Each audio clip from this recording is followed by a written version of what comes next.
Hello and welcome to ICE London on the show floor with Chris Nikolopoulos from BETBY. Welcome to ICE365. How are you?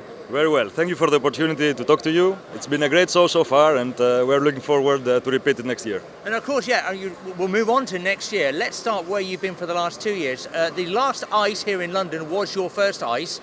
Your company has had some fantastic growth, hasn't it, over the last 2 years? Talk me through that. Yes, 2020 was our first attempt with BETBY to join ICE. We had the stand back then. At that moment, things were quite different for BETBY. We're a young company with a lot of ambition, but I can say that since that moment, there's been a long road. We've grown a lot. We have much more partners, new markets, explored new markets, new opportunities, and now we are here in a much different position. I can say better position. Yeah, and now talk us through some of that growth, because originally, when you first came, you were a startup. That doesn't really apply to you guys anymore, does it?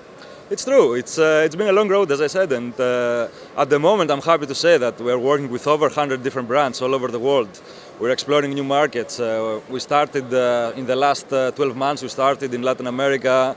We are working in Southeast Asia. We are obviously working in Europe, which is our main market, I can say still.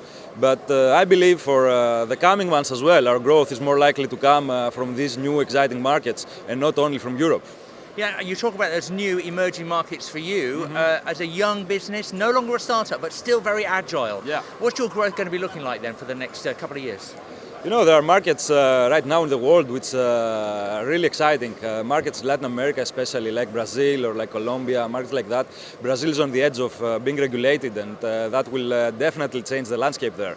We are having a strong foothold on that market, and we are looking forward to expand even further. For us, it has been for the last 3 years that we are active, and for the last 2 years since our presence here, it has been growth month by month, and we want to continue that road. And you're talking about the regulated markets. How easy is it for you as a business to stay up to date and on top of all that? You know, regulated markets have changed the iGaming industry as a whole for the last 10 years. I remember 10 years ago, you were having a Curaçao license, you were working almost everywhere. It was, I can say, a much more straightforward approach, but of course there were many dangers, both for the players, the operators and the providers. Now the situation has changed. I believe it's for the best. It's always hard. You need to invest. You need to invest in your compliance. You need to invest in your product. There are many requirements with regards to the regulation in every different market. A lot of them are still overlapping, though, so it's not so hard in the end. But if you want to work in the regulated markets where the real profit comes from and where the big guys are, you need to take that step. And we are happy to do it, and that's what we are going to do for the coming years. Chris, thank you very much for your time. You're very welcome. Thank you as well.